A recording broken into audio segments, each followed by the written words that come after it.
De Jésus-Christ selon saint Marc, chapitre 10, du 2e au 16e verset. En ces temps-là, les pharisiens abordèrent Jésus et, pour le mettre à l'épreuve, ils lui demandaient: « Est-il permis à un mari de renvoyer sa femme ?» Jésus leur répondit: « Que vous a prescrit Moïse ?» Ils lui dirent: « Moïse a permis de renvoyer sa femme à condition d'établir un acte de répudiation. » Jésus répliqua: « C'est en raison de la dureté de vos cœurs qu'il a formulé pour vous cette règle. Mais au commencement de la création, Dieu les fit hommes et femmes. À cause de cela, l'homme quittera son père et sa mère, il s'attachera à sa femme, et tous deux deviendront une seule chair. Ainsi, ils ne sont plus deux, mais une seule chair. Donc, ce que Dieu a uni, que l'homme ne le sépare pas. »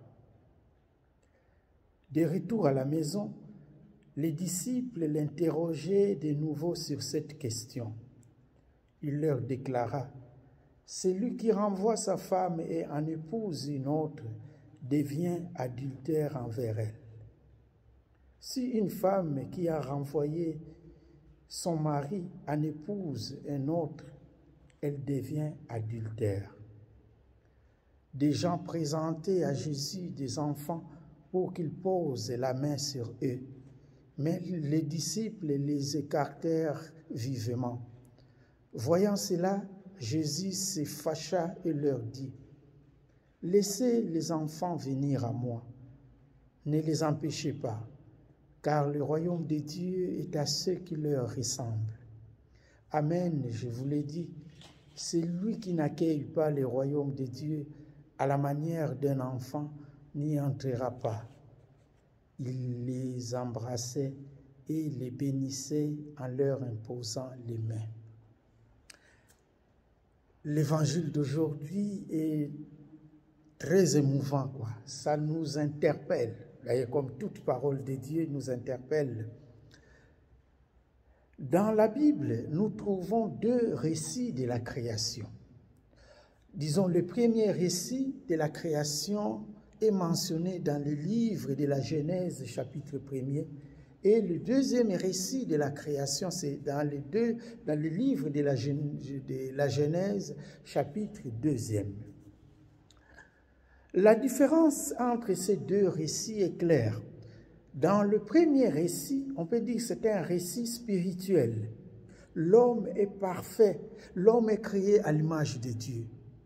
Et dans le deuxième récit de la création, on voit l'homme est charnel, l'homme est imparfait. Et cet homme est périssable et mauvais. Et cet homme-là, qui ne peut pas vivre seul.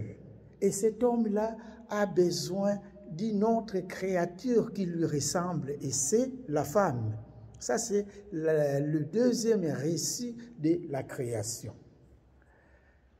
Dans l'évangile, on voit, c'est Jésus qui marche vers Jérusalem. Et c'est curieux, dans son évangile, dans l'évangile d'aujourd'hui, Jésus évoque la première lecture de la Genèse, qui parle de la création, mais Genèse 2. Jésus, en faisant sa marche vers Jérusalem, on voit qu'il y a eu deux incidents dans son chemin. Le premier, ce sont des pharisiens, des hommes intègres. Les pharisiens, comme nous le savons, des hommes intègres qui respectaient la loi, qui viennent poser à Jésus la question: est-il permis de répudier sa femme? Et le deuxième incident, ce sont des disciples maintenant qui chassent des enfants qui voulaient toucher Jésus, qui voulaient voir Jésus. Et je m'imagine le deuxième incident à la place Saint-Pierre, que les enfants veulent s'approcher le pape et que les cardinaux puissent les bouter dehors. Quel tollé ça va faire dans le monde, ou quel scandale. Et voilà les disciples qui empêchent les enfants à voir Jésus. La question: peut-on répudier sa femme pour tel ou tel motif? On pose à Jésus. Jésus donne la loi fondamentale du mariage. La volonté du Créateur passe avant les traditions humaines. La permission que Moïse avait donnée, qu'on peut dire une permission provisoire, parce à cause de la dureté du cœur de ses interlocuteurs, Moïse avait permis qu'on peut répudier sa femme. Oh, nous le savons, dans l'Ancien Testament, la femme était la femme au foyer. La femme dépendait de l'homme. La femme n'avait aucun mot à dire. Donc c'est l'homme qui dominait. Et quand l'homme décidait, il décidait. Et Moïse a permis cela. Mais Jésus dit non. Auparavant, quand Dieu a créé le monde, il n'en était pas ainsi. Alors, chers frères et sœurs, on se pose la question aujourd'hui. Se marier après répudiation équivaut à un adultère. C'est l'adultère selon l'évangile d'aujourd'hui et selon la première lecture. Ainsi, chers frères et sœurs, Jésus restaure le mariage. Ce que Dieu a uni, que personne ne le sépare. Voilà, Jésus est clair. Le mariage, c'est pour la vie. Et nous allons nous poser la question. En lisant l'évangile, tout est clair. Quand on répudie sa femme, on la pousse à l'adultère. Ou quand on se marie avec un divorcé ou une divorcée, on fait l'adultère. L'évangile est clair aujourd'hui. Mais qu'est-ce que nous allons dire aujourd'hui dans des situations que nous vivons dans l'Église, dans le monde? L'Église est déjà un fait accompli des gens qui viennent dans nos assemblées, qui vivent parfois, qui sont des divorcés remariés, ou parfois ceux qui contractent des mariages qui ne sont pas permis à l'Église. Alors, la question qu'on se pose, est-ce qu'il faut bouter ces gens dehors? Il faut jeter ces gens parce qu'ils sont dans les péchés? Il faut les oublier? Il faut les condamner? Et voilà, c'est là où parfois l'Église est interpellée. Chers frères et sœurs, n'oublions pas la compassion et la miséricorde de Dieu se justifie devant ces gens-là. Dieu est compatible à tout le monde. Dieu est miséricordieux.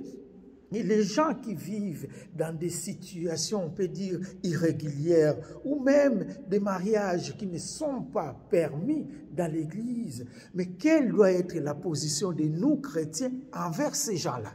Et ça, c'est une bonne question et parfois un débat qui détruit parfois l'Église, les débats aujourd'hui qu'on se pose. Qu'est-ce qu'il faut faire? Est-ce qu'il faut condamner? Il faut rejeter ces gens-là? Il faut rejeter les gens qui sont dans cette position-là de l'adultère? Alors, chers frères et sœurs, et la miséricorde de Dieu, voilà, Jésus est dur, Jésus montre la loi, il faut suivre la loi, mais lui-même, Jésus, était aussi miséricordieux envers les gens qui n'ont pas respecté la loi. Devant la femme adultère, Jésus était miséricordieux. Et même, il est entré chez Zachée, où normalement, personne ne pouvait entrer comme lui, il ne pouvait pas entrer chez un publicain. Mais et puis on nous dit, il côtoyait les prostituées. Voilà, chers frères et sœurs, Jésus condamne les péchés, mais le pécheur lui-même est sauvable. Alors, chers frères et sœurs, qui sommes-nous pour chaque fois condamner? Nous devons accompagner les gens pour qu'ils voient aussi le visage du Christ.